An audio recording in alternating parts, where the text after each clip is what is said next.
Once upon a time, there lived a boy who was, on the whole, rather normal. He was quite intelligent, shy, bookish, and not terribly good at making friends, but he could very well have lived a normal life.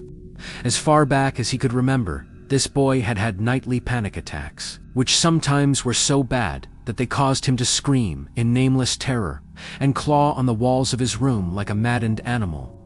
And although the boy's parents placed him in medical care, this problem would never leave him entirely. The worry about him placed a strain on his parents' marriage, and they divorced. The boy's younger brother, perhaps out of a sense of being neglected, fell in with the wrong crowd and developed a drug habit. When the boy grew into adulthood, his panic attacks decreased in frequency, but he was left a moody, melancholic, and taciturn individual. He soon drove away the few friends he had made during childhood, and finding that he had nothing left to live for, he dropped out of school and took to drink. For a few years, his path of life was descending, but uneventful.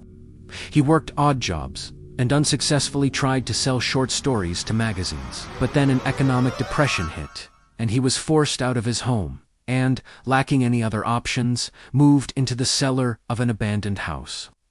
There he sat nightly, surrounded by darkness and gloom, and wrote in an effort to ward off the shadows that haunted him. But he could not ward off the shadows.